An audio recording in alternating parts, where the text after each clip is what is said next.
Welcome to the jungle. Akshay Kumar and star image ఉన్న Bollywood actors అందరూ కలిసి యాక్ట్ చేసిన సినిమా నిన్న నైట్ నుండి డిజ్నీ ప్లస్ హాట్‌స్టార్‌లో స్ట్రీమ్ అవుతుంది. 2 అవర్స్ 44 మినిట్స్ రన్ టైమ్ ఉన్న ఈ సినిమాని ఈ వీకెండ్‌కి ఓటీటీలో చూడొచ్చా లేదా అనేది తెలుసుకునే ముందు please subscribe to movies for you official channel. Story line చెప్పమంటే ఓవర్ బ్లాక్ మనీ వల్ల ఒక బిజినెస్ మ్యాన్ ఐటీ వాళ్ళకి కావాలని లాస్ చూపించడానికి ఒక లాస్ ఫిల్మ్‌ని ప్రొడ్యూస్ చేద్దాం అనుకుంటాడు. సో ఈ ఫిల్మ్ మేకింగ్ ప్రాసెస్‌లోకి ఎవరెవరు యాడ్ అయ్యారు? వాళ్ళ బ్యాక్ స్టోరీస్ ఏంటి? ఫైనల్‌గా సినిమా ఏంటి అనేది రిమైనింగ్ ఫిల్మ్. పాజిటివ్స్ గురించి చెప్పాలంటే ఒక సిల్లీ సెన్స్‌లెస్ కామెడీ ఫిల్మ్‌కి వాళ్ళనుకున్న స్టోరీ లైన్ బానే ఉంది. యాక్చువల్లీ ఈ లైన్‌తో మంచి టైమ్ పాస్ కంటెంట్ చేయొచ్చు. ఇంకా అక్కడక్కడ కొన్ని కామెడీ లైన్స్ పేలుతాయి. నాకు పర్సనల్‌గా బాలీవుడ్ స్టార్ హీరోస్ దగ్గర నచ్చేదేంటంటే ఎంత సిల్లీ జోక్‌నైనా సరే వాళ్ళు యాక్సెప్ట్ చేసి పెర్ఫార్మ్ చేస్తారు. వాళ్ళ స్టార్డమ్‌ని పక్కన పడేసి మరి వేరే యాక్టర్స్‌తో పంచులేపించుకుంటారు. అవి కూడా చాలా పర్సనల్‌గా ఉంటాయి. బట్ వాళ్ళు అవేం కేర్ చేయకుండా యాక్ట్ చేస్తారు. ఇంకంతే. ఇంకేం లేవు పాజిటివ్స్. ఇప్పుడు నెగెటివ్స్‌లోకి దూకేద్దాం. సెన్స్‌లెస్ కామెడీ సినిమా తీయడం తప్పే కాదు. కానీ ఆ సినిమాలో సీన్స్ ఎలా రాసుకుంటున్నాం అనేది చాలా ఇంపార్టెంట్. ముందుగా క్యారెక్టర్స్ బాగుండాలి కదా!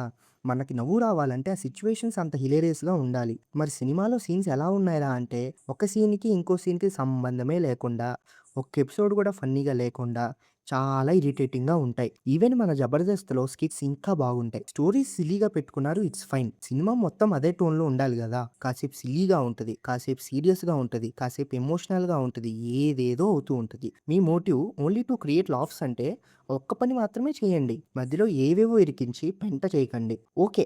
మీరు సెటైరికల్‌గా ట్రై చేద్దాం అనుకున్నారు. బట్ అది సెటైరికల్‌గా అస్సలు లేదు. కేవలం స్టోరీ లైన్ బాగుంటే సరిపోదు. అందులో సీన్స్‌కి రిలేటెడ్ థీమ్స్ కూడా బాగుండాలి.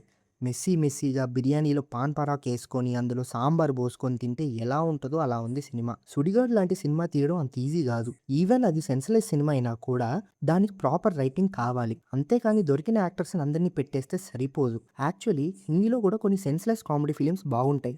బట్ లాస్ట్ 4 ఇయర్స్ నుండి వాళ్ళు ఒరిజినాలిటీని వదిలేసి ఏదేదో చేస్తున్నారు. సినిమాలో ఉన్న వాళ్ళందరూ బెస్ట్ యాక్టర్స్. కానీ ఒక్క యాక్టర్ పెర్ఫార్మన్స్ కూడా బాగోదు. యాక్చువల్లీ అసలు ఎవరి ఎక్స్‌ప్రెషన్స్ కూడా మనకు రిజిస్టర్ కావు. 'Akshay Kumar' performance and timing కూడా మనకు అస్సలు ఫన్నీగా అనిపించదు. రైటింగే బ్యాడ్ అనుకుంటే ప్రెజెంటేషన్ ఇంకా బ్యాడ్‌గా ఉంటది. డైరెక్షనే లేని డైరెక్షన్ ఈ సినిమాలో ఉంటది. టెక్నికల్‌గా everything is below par. AI footage use చేస్తారు. మ్యాట్స్ కనిపిస్తూ ఉంటాయి. యాక్టర్స్ ఏమో బ్యాక్‌గ్రౌండ్‌లో మిక్స్ అయిపోతారు. ఐ మీన్ వీఎఫ్ఎక్స్ అంత బ్యాడ్ ఉంటది. కనీసం ఫ్రేమ్స్‌ని చూడగలగాలి గదా! అన్ని కోట్లు ఏం జేస్తున్నారో ఏమో గానీ, ఆడియన్స్‌నైతే గ్రాంటెడ్‌గా తీసుకుంటున్నారు. సినిమానే ఒక టార్చర్ అంటే, హాట్‌స్టార్ వాడు యాడ్స్ మధ్యలో సినిమా వేస్తున్నాడు. It's okay. యాక్చువల్లీ సినిమా కంటే యాడ్సే ఇంకా బాగుంటాయి. సో ఓవరాల్‌గా 'welcome to the jungle' film is welcome to the hell. It's a bad film. Cinema చూసినోడు ఖచ్చితంగా అడవికి పారిపోతాడు. బాయ్. ఇంక నేను అడవికెళ్ళొస్తా.